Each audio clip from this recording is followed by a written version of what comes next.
Assalamualaikum warahmatullahi wabarakatuh. Kita berjumpa kembali dalam mata kuliah Lalu Lintas Pembayaran Dalam dan Luar Negeri. Pada mata kuliah kali ini kita akan membahas mengenai lalu lintas pembayaran baik di dalam maupun di luar negeri melalui lembaga keuangan khususnya perbankan.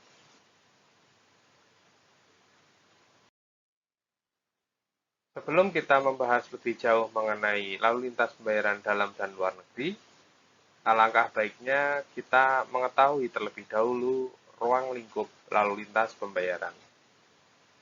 Sebagaimana kita ketahui bersama, pada awal peradaban, manusia memenuhi kebutuhan hidupnya secara mandiri. Dan pada waktu itu, manusia belum mengenal sistem pertukaran, bahkan belum mengenal adanya alat tukar. Manusia memenuhi kebutuhan hidupnya dengan cara bercocok tanam, berburu, maupun meramu. Kemudian, seiring dengan berkembangnya manusia, seiring berkembangnya kebutuhan manusia yang beragam, manusia mulai mengenal adanya sistem pertukaran. Manusia menyadari bahwa mereka tidak dapat seterusnya memenuhi kebutuhan mereka secara mandiri. Pada awalnya, manusia mulai mengadakan pertukaran untuk bahan pokok dalam rangka memenuhi kebutuhan mereka. Di dalam sistem pertukaran atau yang kita kenal barter, banyak sekali kendala, kelemahan yang ditemui oleh manusia. Sebagai contoh, ketika seseorang yang mempunyai sekarung beras atau mempunyai bahan pokok, kemudian dia menginginkan seekor kambing. Nah, berapa berat atau berapa banyak kebutuhan pokok atau padi, beras, atau gandum yang dibutuhkan untuk bertukar dengan seekor kambing tersebut. Karena tidak adanya standarisasi dalam pertukaran. Sehingga dengan banyaknya kelemahan sistem barter tersebut memunculkan keinginan manusia membuat suatu benda yang mempunyai standarisasi nilai tukar yang dapat digunakan sebagai alat transaksi. Alat tukar tersebut sekarang kita kenal dengan nama uang.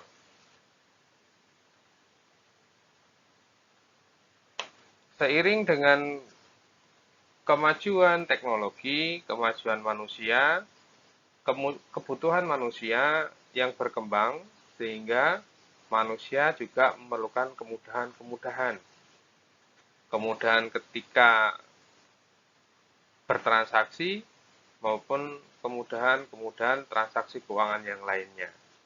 Sehingga kemudahan tersebut tidak memandang lagi batas-batas negara, batas-batas ruang, sehingga semuanya dapat terjadi.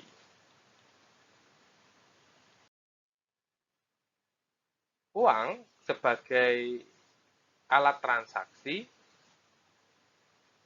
beberapa ahli memberikan pengertian uang sebagai berikut. Menurut Albert Gaillard Hart mengatakan bahwa uang adalah kekayaan di mana pemilik dari uang tersebut dapat melakukan pembayaran atau dapat membeli suatu hal dengan kepastian dan tanpa penundaan atau langsung. Jadi tanpa ditunda, ketika dia ingin membeli sesuatu, maka dengan uang tersebut dia dapat membelinya. Kemudian Rollin G. Thomas mengatakan uang adalah sesuatu yang tersedia dan pada umumnya diterima oleh umum dalam hal pembayaran pembelian barang-barang, jasa, dan aset berharga lainnya serta untuk pembayaran hutang. Kashmir memberikan pengertian uang adalah alat untuk membayar terhadap barang-barang yang akan dibeli atau diterima dari penjualan barang dan atau jasa. Undang-Undang Nomor 7 Tahun 2011 tentang mata uang memberikan pengertian uang adalah alat pembayaran yang sah. Jadi, dari beberapa pengertian tersebut dan masih banyak lagi pengertian-pengertian uang yang lainnya, yang dapat kita ambil kesimpulan yang paling penting, salah satu yang paling penting adalah uang itu adalah alat pembayaran yang sah.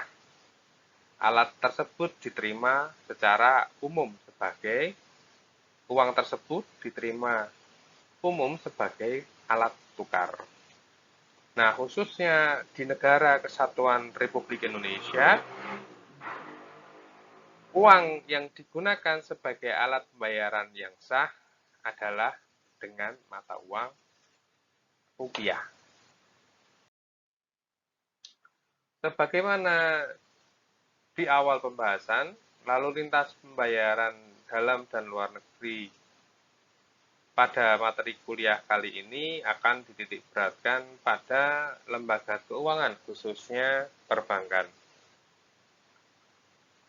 Setelah kita mengetahui alat transaksi yang berupa uang, dan kemudian sesuai dengan perkembangan teknologi, perkembangan kebutuhan manusia yang semakin maju, maka media pembayaran yang diciptakan dan ditawarkan oleh perbankan bertujuan untuk mempermudah manusia dalam menyelesaikan transaksi ekonomi yang dilakukannya, baik yang berupa transaksi komersial maupun transaksi finansial. Salah satu ciri sistem pembayaran modern yakni banyak digunakannya alat-alat pembayaran giral serta jasa-jasa yang dihasilkan oleh perbankan.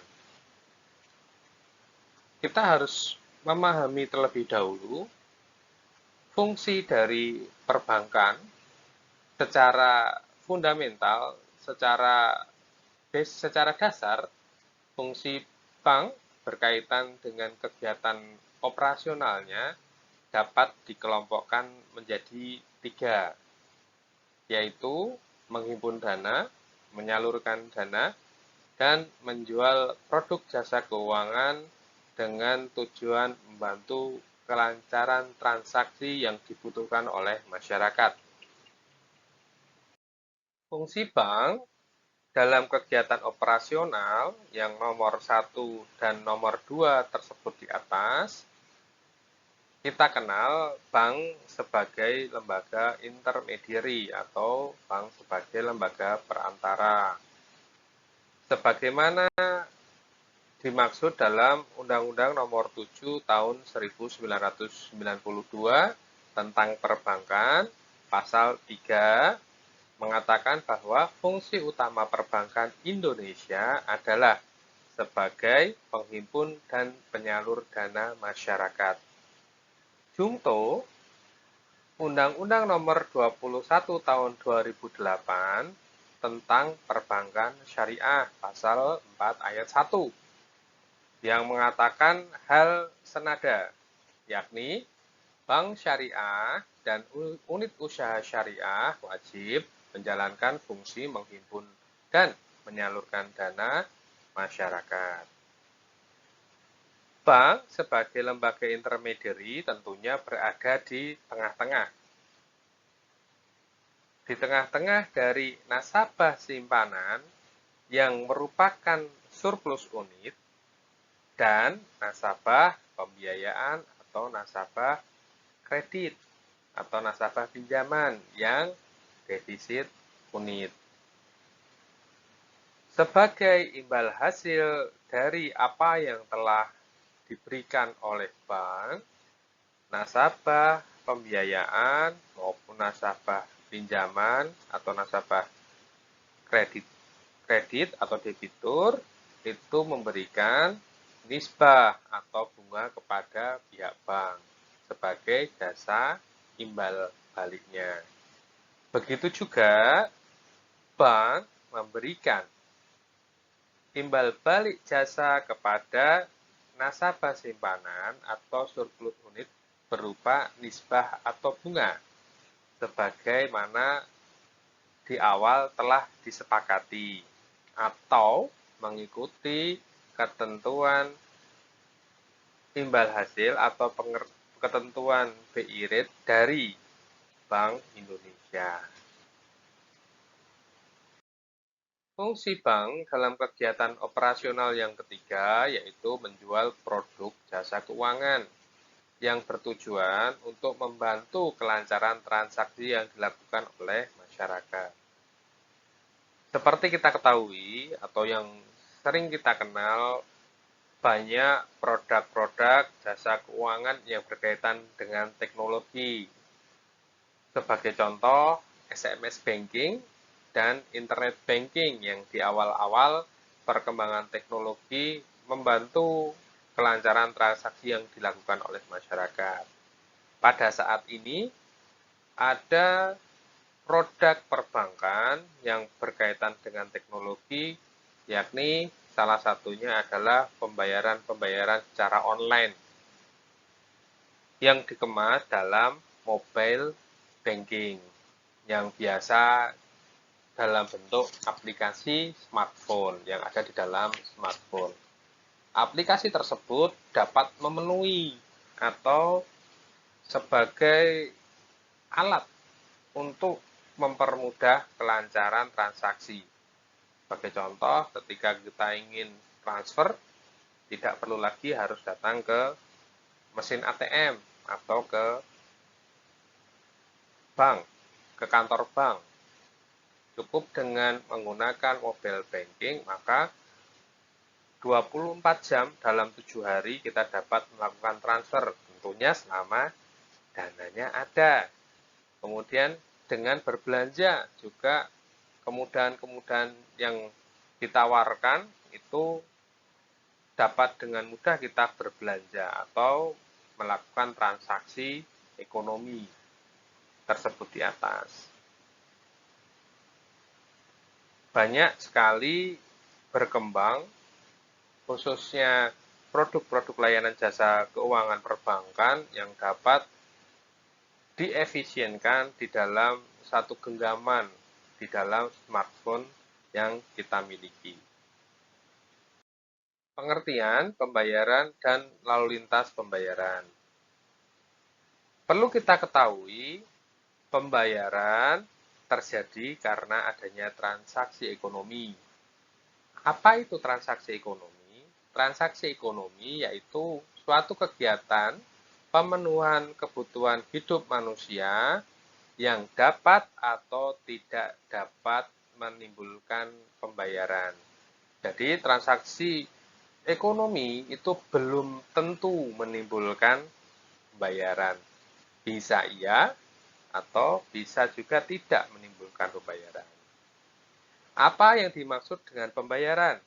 Pembayaran yaitu berpindahnya kepemilikan atau penguasaan atas dana dan atau jasa dari pembayar kepada penerima dana dan atau jasa yang disebabkan oleh adanya pelaksanaan atau realisasi dari suatu transaksi ekonomi. Transaksi ekonomi dapat digolongkan menjadi dua, yaitu yang pertama transaksi komersil atau transaksi perniagaan. Yang kedua adalah transaksi finansial.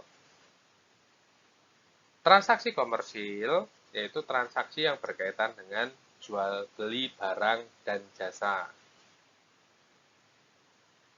Transaksi finansial atau transaksi keuangan berkaitan dengan pemberian kredit atau pembiayaan, pemberian sumbangan, investasi penanaman modal, perdagangan valuta asing, dan lain sebagainya. Berkaitan dengan lalu lintas atau sistem pembayaran, di dalam Undang-Undang Republik Indonesia tahun nomor 23 tahun 1999 tentang Bank Indonesia, lalu lintas sistem pembayaran adalah serangkaian subsistem atau sistem komponen yang secara bersama-sama membentuk suatu kesatuan yang diperlukan dalam perpindahan nilai uang atau transfer of value dari suatu pihak kepada pihak lainnya. Jadi yang berpindah adalah transfer of value, yang berpindah adalah nilai uangnya dari pihak pemegang dana kepada penerima dana dan atau jasa. Pada bab 5 Undang-Undang Bank Indonesia dijelaskan bahwa tugas Bank Indonesia dalam sistem pembayaran adalah mengatur dan menjaga kelancaran sistem pembayaran. Cara yang dilakukan dalam mengatur dan menjaga kelancaran sistem pembayaran tersebut yakni dengan menyediakan fasilitas sistem pembayaran yang efisien, efektif, aman, dan handal. Sehingga dengan fasilitas yang tersedia diharapkan terbentuk sistem finansial yang efisien. Pada akhirnya akan meningkatkan kinerja perekonomian secara real. Lalu lintas pembayaran yang melibatkan sektor perbankan bukan hanya akan berpengaruh pada kelancaran pembayaran, akan tetapi akan berpengaruh juga pada aktivitas perekonomian secara makro. Sehingga pengelolaan sistem pembayaran yang efisien sangat diperlukan.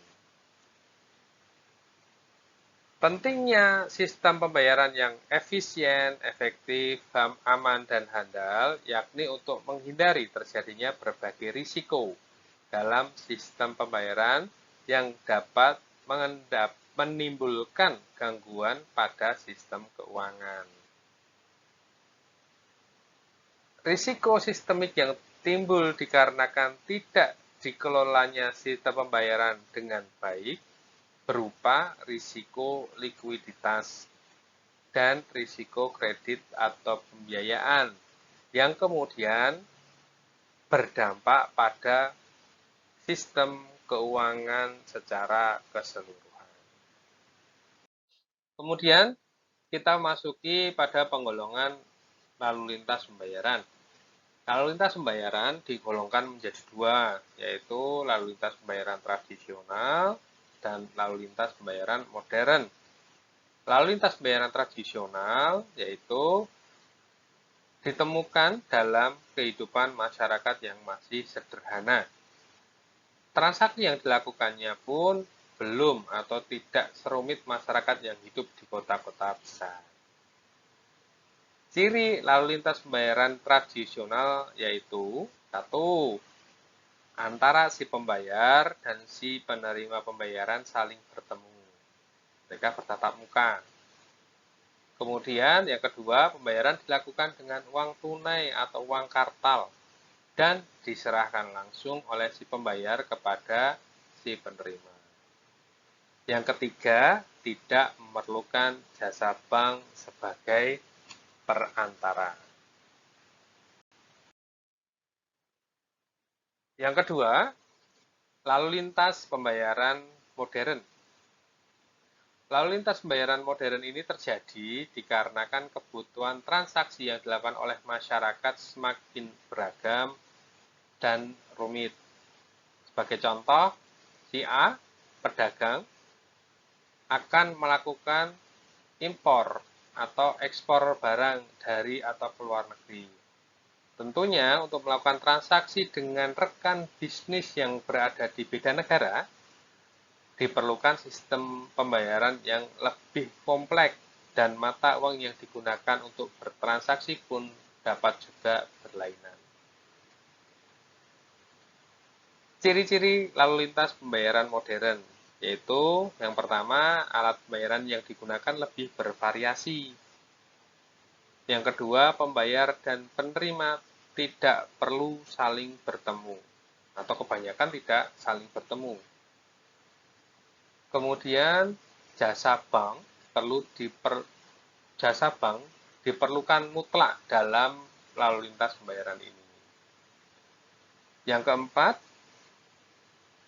selain mata uang rupiah, dapat juga digunakan mata uang asing lainnya.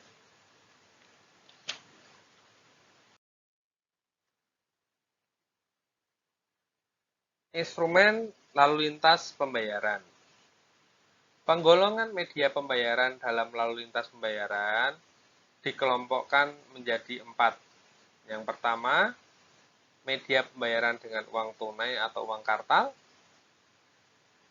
media pembayaran berbasis kertas, paper-based system, media pembayaran berbasis kartu, card-based payment atau plastic money.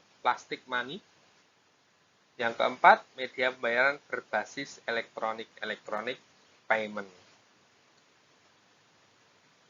Seperti kita ketahui bersama, uang tunai atau uang kartal adalah uang kertas dan uang logam yang diterbitkan secara resmi, sah oleh pemerintah dan atau bank sentral dan menjadi alat pembayaran yang sah sampai jumlah tak terbatas di negara yang bersangkutan. Uang tunai juga dapat dikatakan sebagai bearer paper, artinya siapa yang memegang atau menguasai uang tersebut dianggap sebagai pemilik. Uang tunai dapat juga termasuk ke dalam golongan pembayaran berbasis kertas. Media pembayaran yang kedua yakni media pembayaran berbasis kertas, paper-based system. Media pembayaran yang diciptakan dan diedarkan oleh bank umum yang terbuat dari bahan dasar kertas, sehingga digolongkan ke dalam paper-based payment.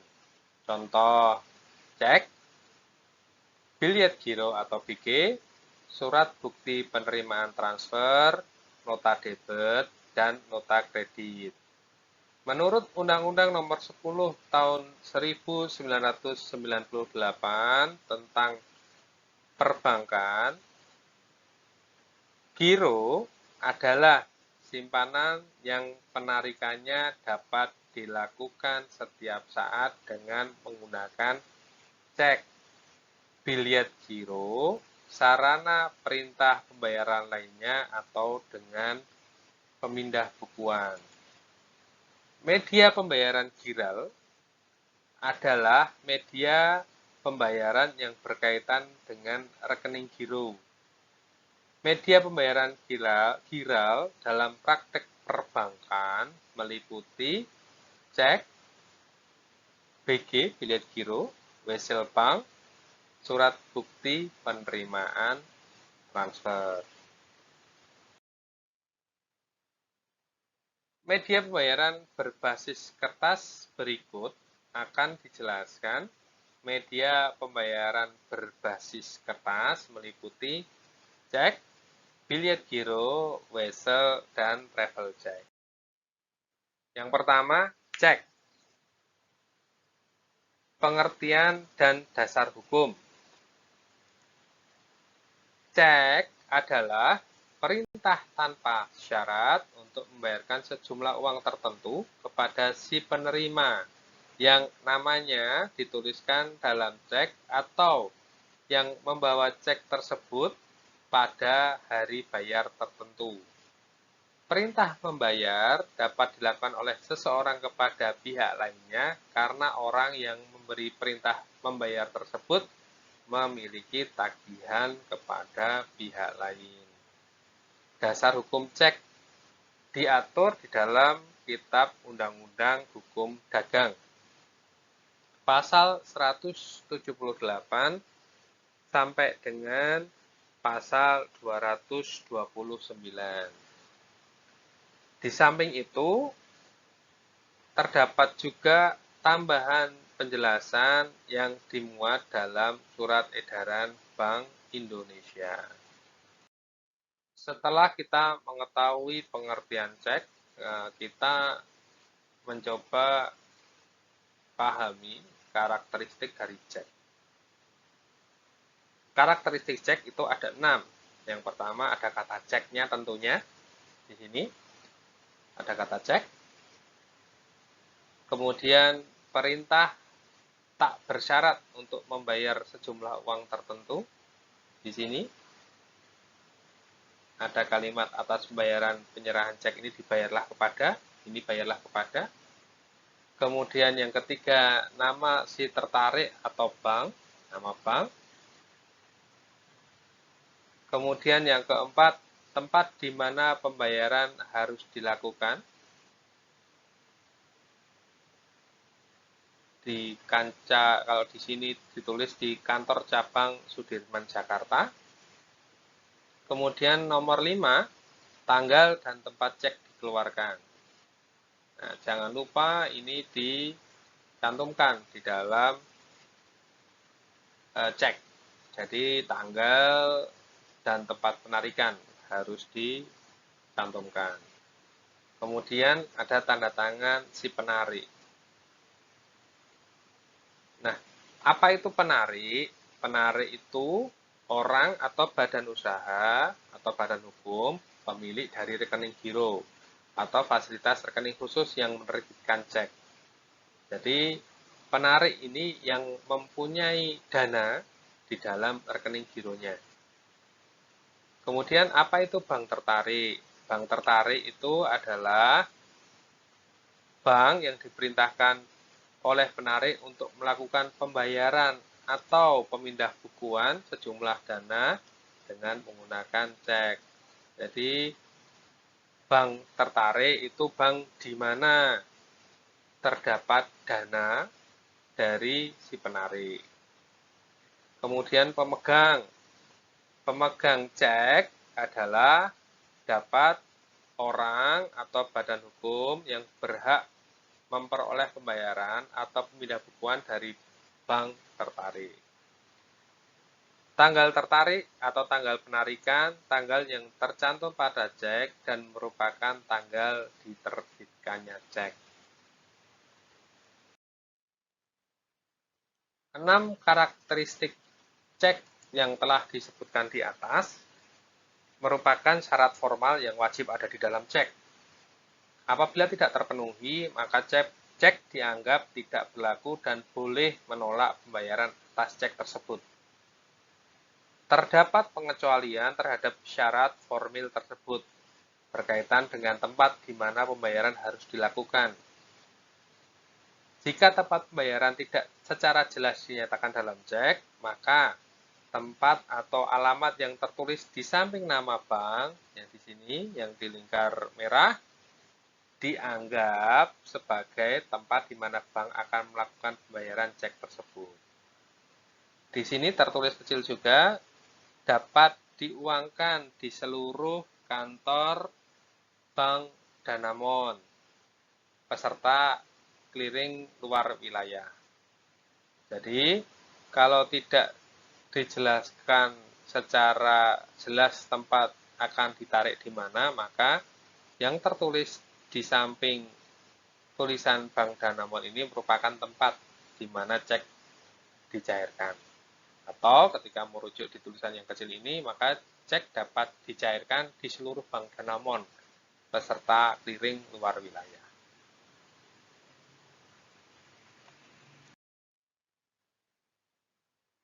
Terhadap pengecualian penulisan tempat di mana pembayaran harus dilakukan, ada pengecualian tadi yang telah disebutkan berkaitan dengan tempat, di samping nama bank, atau jika sama sekali dua tanda ini tidak ada tulisannya, maka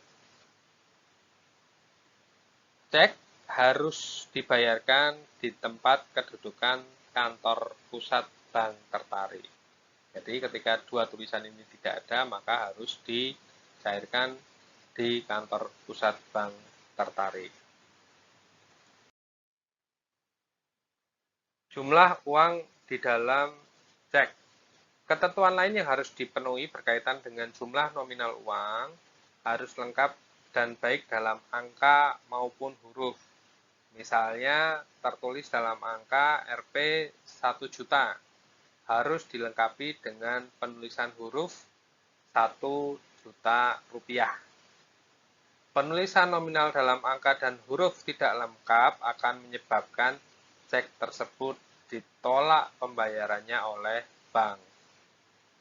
Jika terdapat dalam lembar cek penulisan angka maupun huruf yang berulang-ulang dan terdapat perbedaan antara satu dengan yang lain, maka sesuai dengan pasal 186 KUHD yang diperlukan atau dijadikan sebagai dasar penarikan adalah jumlah uang yang terkecil di antara keduanya.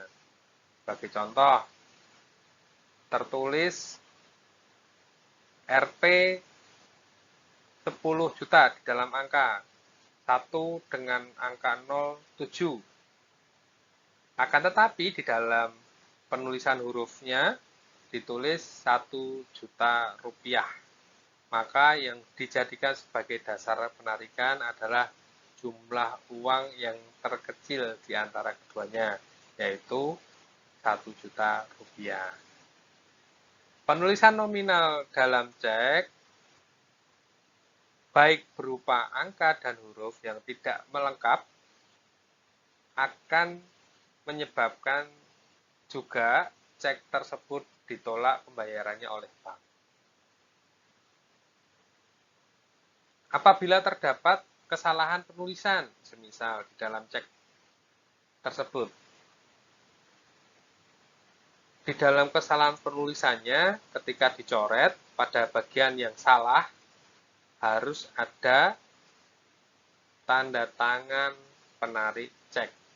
Jadi tanda tangan dari pemilik cek tersebut, pemilik rekening giro. Ketika terdapat kesalahan, coret 2 kali, tulisan yang awal masih terlihat, bukan dicoret-coret sehingga tidak terlihat, bukan, tapi cukup diberikan garis 2, seret-seret, kemudian diparaf atau ditandatangani oleh si penarik cek. Kemudian di dalam cek atau pada lembaran cek itu perlu diberikan bea materai. Sesuai dengan Undang-Undang Nomor 10 Tahun 2020 tentang bea materai. Apa sih materai itu? Kita sering kali melihat materai. Materai itu apa sih? Nah, di dalam pasal 1 angka 1, bea materai adalah pajak atas dokumen.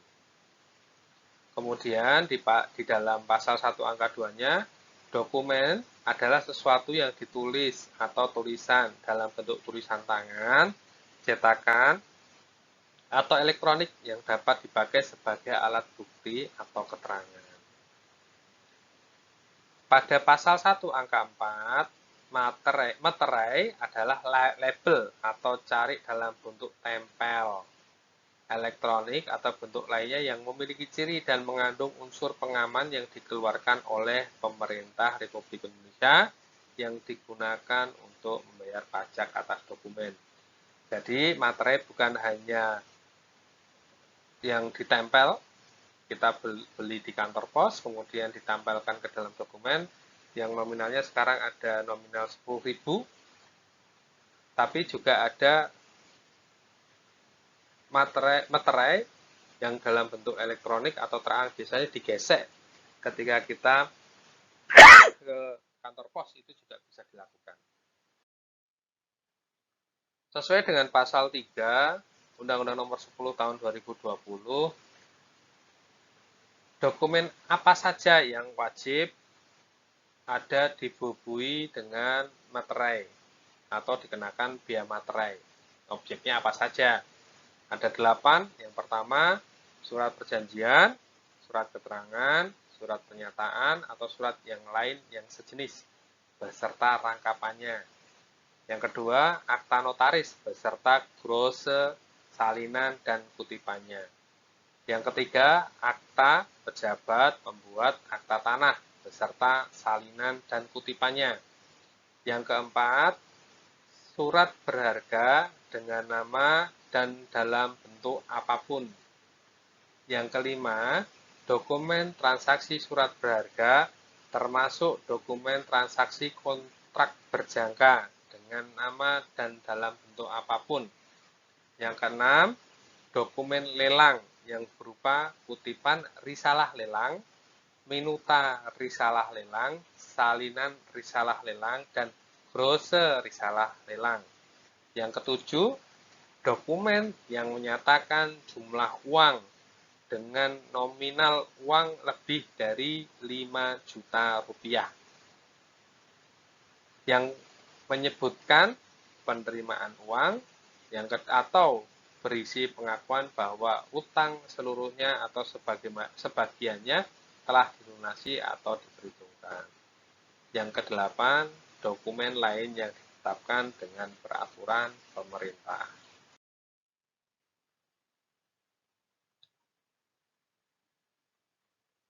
Dokumen-dokumen tadi yang dimaksud dalam pasal 3 dikenakan bea materai dengan tarif tetap sebesar 10.000. Dulu ada materai yang 3.000 atau 6.000, tapi sekarang semuanya dibuat sama, yaitu 10.000. Pembatalan dan pemblokiran cek. Sesuai dengan pasal 209, KUHD menjelaskan cek tidak bisa dibatalkan sebelum lewat 70 hari dari tanggal cek dikeluarkan atau tanggal penarikannya, yakni tanggal yang tertulis di sebelah kanan atas cek. Pembatalan sebelum 70 hari dianggap tidak sah dan bank tetap diperbolehkan untuk membayar apabila ada yang menguakkan cek tersebut. Pasal 206 KUHD menegaskan bahwa cek harus diajukan untuk dibayar dalam waktu 70 hari dari tanggal pengeluaran atau penarikannya. Akan tetapi, jika lebih dari 70 hari cek tersebut tidak dibatalkan, maka bank boleh tetap membayarkannya.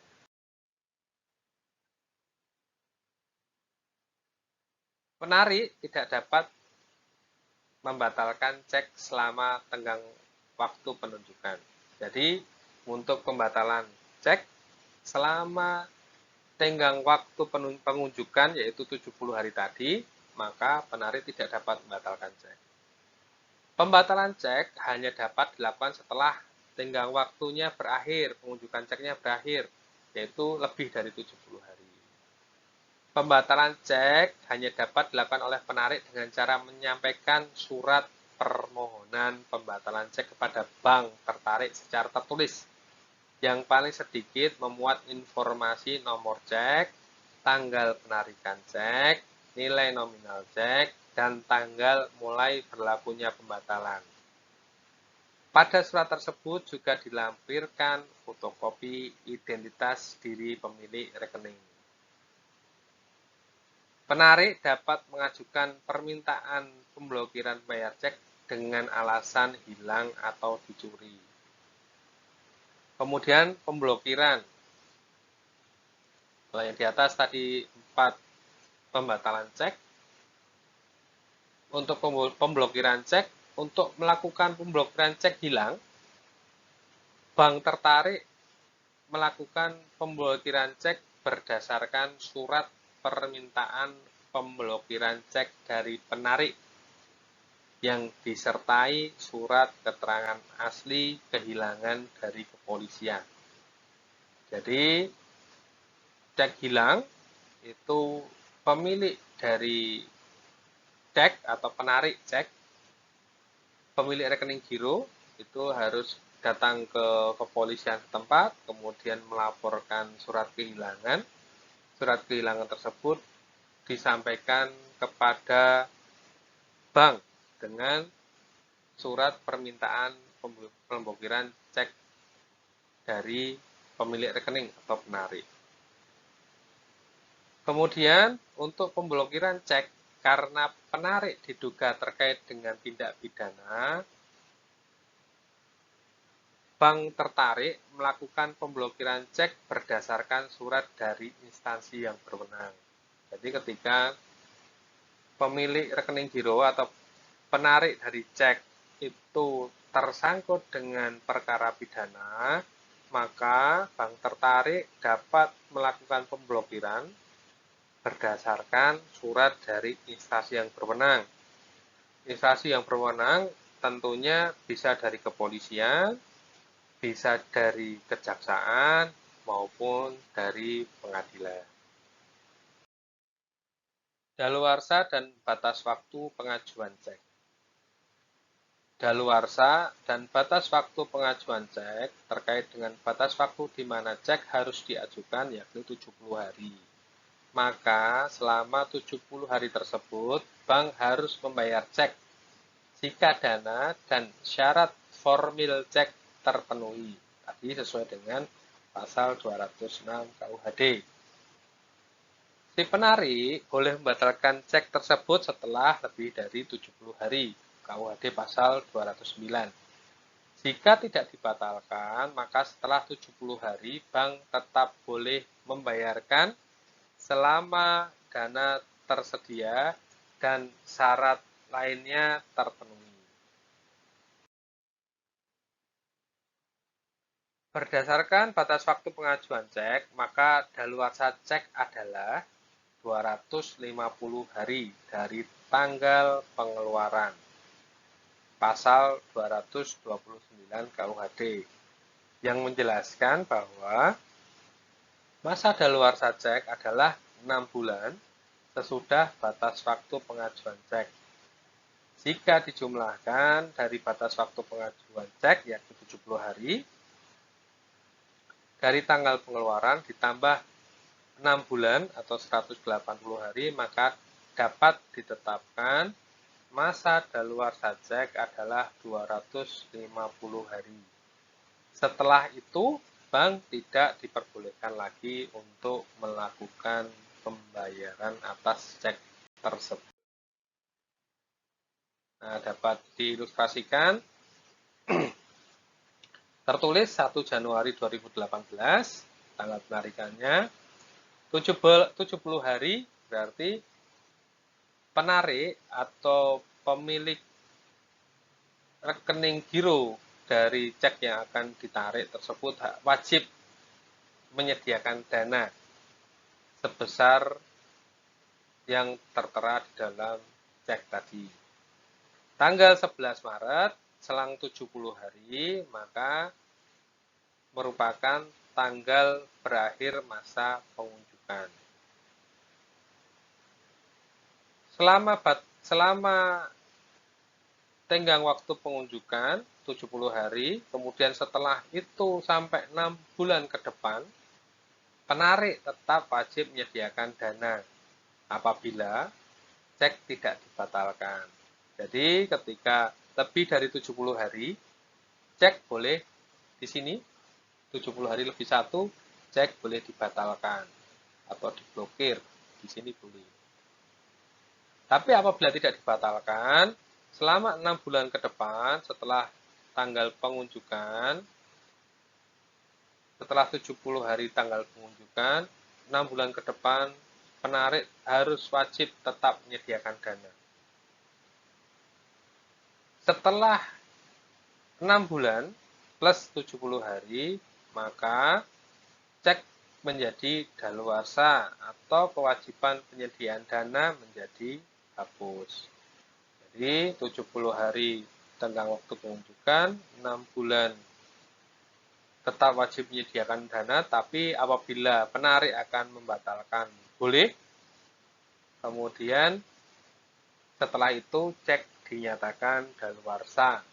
Tidak ada kewajiban dari penarik untuk menyediakan dana. Pengalian cek. Yang pertama, cek sebagai surat berharga atau negotiable instrument dapat dialihkan kepada pihak lain. Pengalihan cek atas unjuk atau pembawa dialihkan dengan cara penyerahan cek secara fisik dari tangan ke tangan, hand to hand. Pengalihan cek atas nama dapat dilakukan dengan dua cara, yaitu yang pertama, cek atas nama dengan atau tanpa klausul yang tegas kepada tertunjuk dialihkan dengan cara endorsement. Cek atas nama dengan klausula tidak kepada tertunjuk, cek rekta, hanya dapat dialihkan dengan cara menerbitkan akta cesi. Apa itu akta cesi? Akta cesi adalah pengalihan hak berdasarkan pasal 613 KUH Perdata. Endorsement dilakukan dengan membubuhkan tanda tangan dengan mencantumkan nama pihak yang diendorsementkan. Endorsement biasa. Kemudian yang kedua, membubuhkan tanda tangan tanpa mencantumkan nama pihak yang diendorsementkan. Endorsement blanko. Dengan dialihkannya cek, maka seluruh hak atas pembayaran cek tersebut dialihkan kepada pemegang baru. Apa sih endorsement?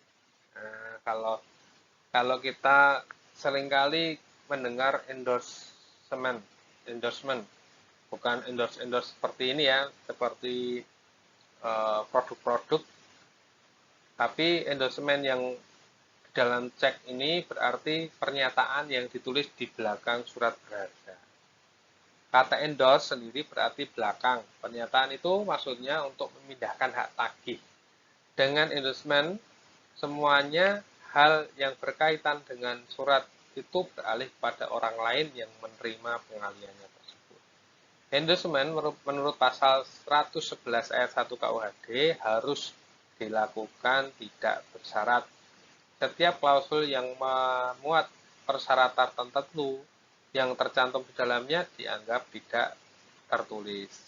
Ketentuan ini tentunya berkaitan dengan pasal 100 KUHD yang menentukan bahwa di dalam wesel harus ditulis perintah tidak bersyarat untuk membayar jumlah uang tertentu.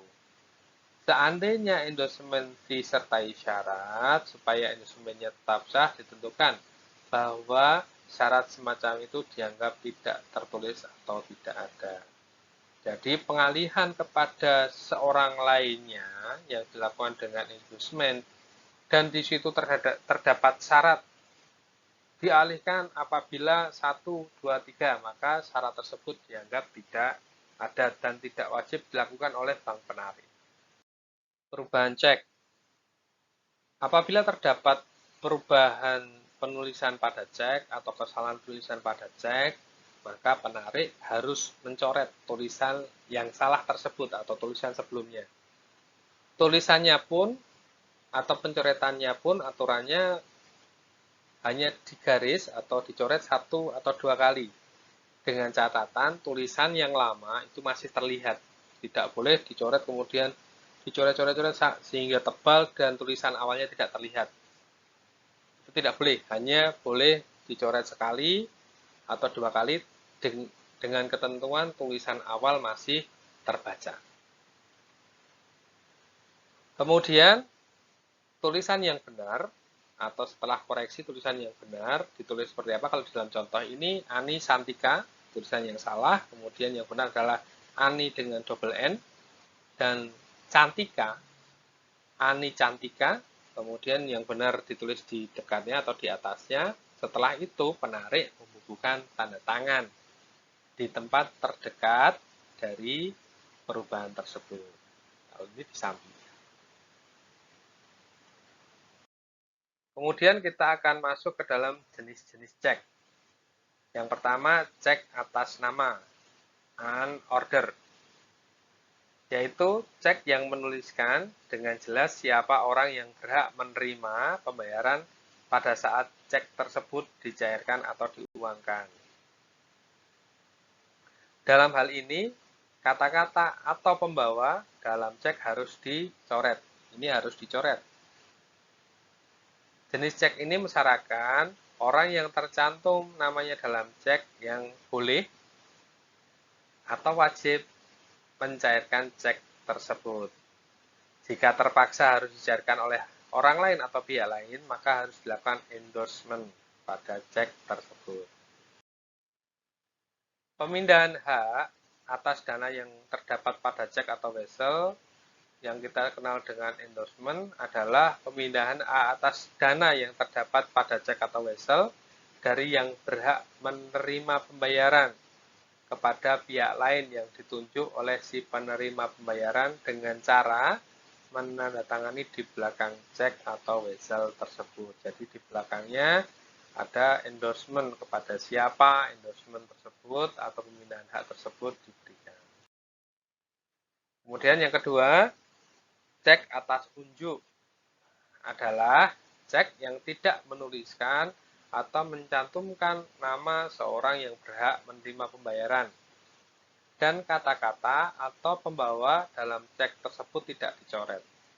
Jenis cek ini bersifat bearer paper, artinya siapa saja yang memegang atau menguasai cek tersebut maka dialah orang yang dianggap paling berhak atas dana yang terdapat dalam cek. Sehingga apabila akan diserahkan pada orang lain untuk mencairkan cukup dengan menyerahkan cek tersebut tanpa harus melakukan endorsement seperti halnya pada cek atas nama. Cek jenis ini juga disebut cek atas si pembawa. Yang ketiga dalam jenis-jenis cek adalah cek kosong. Apa itu cek kosong? Cek di mana pada saat akan dicairkan ternyata saldo atau dana pada rekening yang menjadi sumber dari penarikan cek oleh si penarik, cek tidak mencukupi. Cek yang saldo atau dana tidak ada atau tidak mencukupi pada saat akan dicairkan disebut dengan cek kosong. Konsekuensinya apa? Dengan tidak tersedianya saldo atau dana pada rekening giro, maka si pemilik rekening namanya akan tercantum dalam DIP, daftar individual bank, dan atau daftar hitam nasional. Di dalam PBI nomor 8 garing 29 garing PBI garing 2006 tentang daftar hitam nasional penarik cek dan atau bilet giro, pasal 15 ayat 1. Bank wajib menetapkan dan mencantumkan dalam DIP identitas pemilik rekening yang melakukan penarikan cek dan atau bilet giro kosong sebagaimana pasal 11 ayat 2 jika memenuhi kriteria sebagai berikut.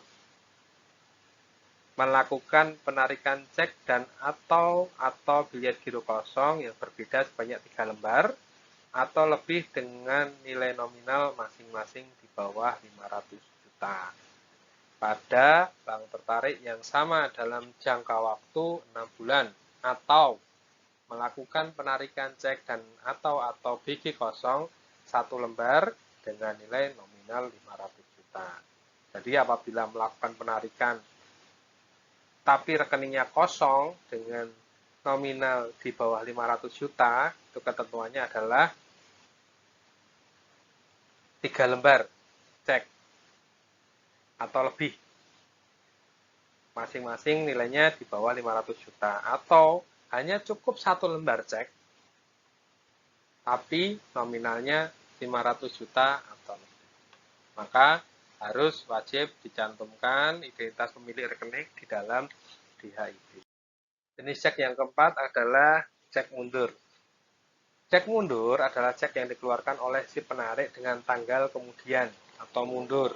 Tujuan dari pemberian tanggal kemudian tersebut adalah agar bank melakukan pembayaran kepada si pembawa cek sesuai dengan tanggal mundur tersebut. Sesuai dengan pasal 205 KUHD, pemberian tanggal mundur tersebut pada cek tidak begitu berarti dikarenakan cek harus dibayar pada saat ditunjukkan atau diajukan. Sehingga apabila si penerima pembayaran akan mengeluarkan cek sebelum tanggal mundur tersebut, bank tetap boleh membayar sepanjang saldo dari pemilik rekening mencukupi. Namun, apabila pada saat cek diuangkan ternyata dana dalam rekening penarik tidak mencukupi, maka akan dikategorikan dalam penarikan cek kosong dan bank boleh menolak melakukan pembayaran.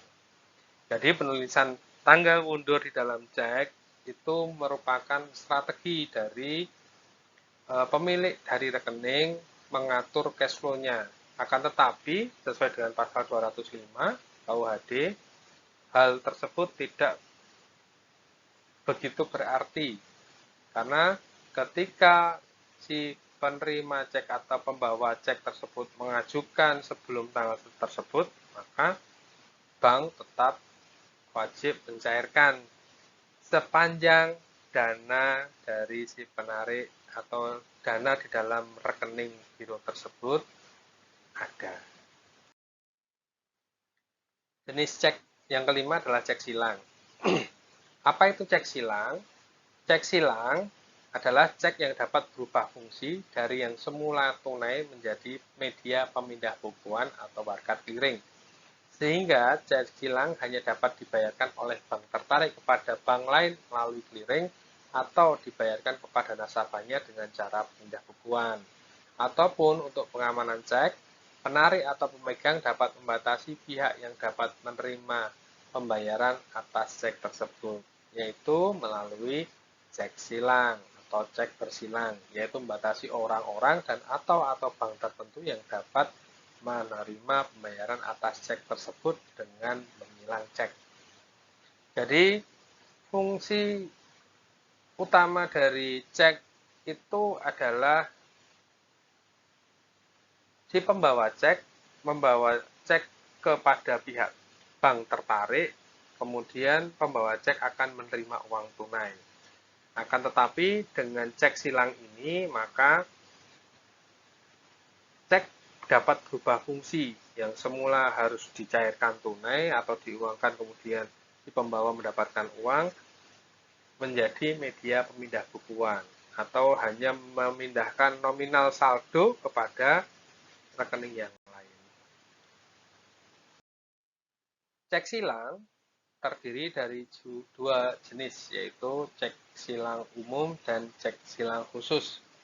Yang pertama, cek silang umum, yaitu cek yang di antara garis silangnya tidak dimuat suatu petunjuk atau dicantumkan tulisan apapun.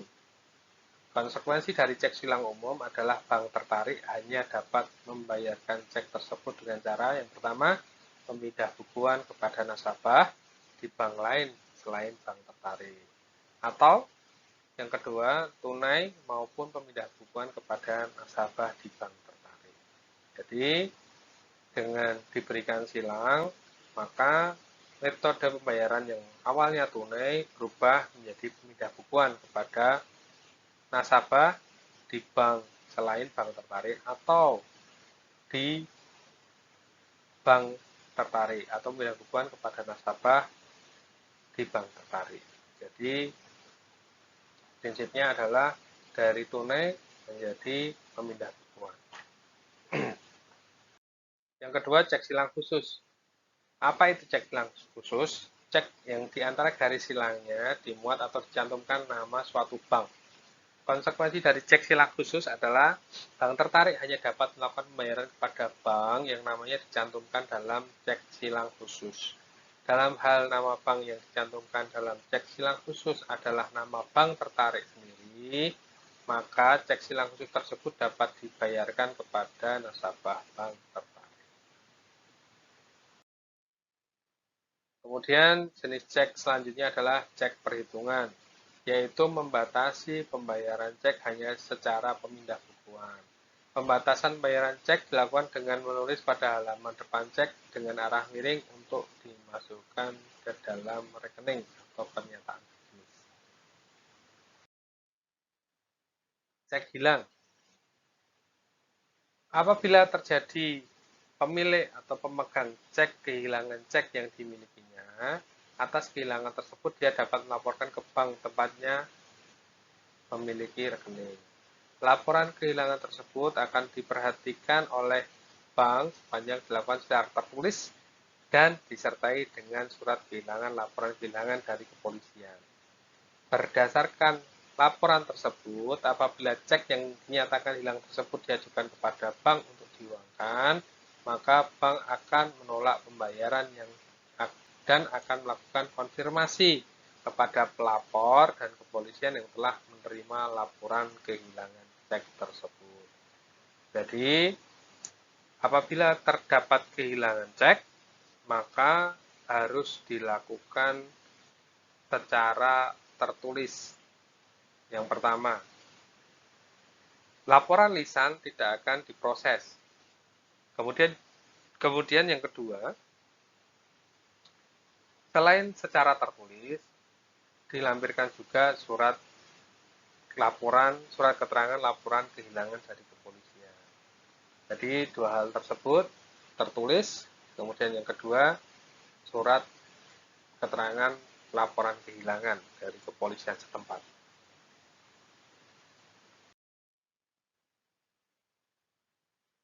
Dalam hal cek hilang, penolakan pembayaran cek dilakukan oleh bank tanpa harus memperhatikan saldo nasabah tersedia atau tidak, dan tidak perlu dilakukan pemblokiran terhadap rekening nasabah. Cek yang dilaporkan hilang akan ditahan oleh pihak bank untuk kemudian diserahkan kepada kepolisian agar diproses sesuai dengan ketentuan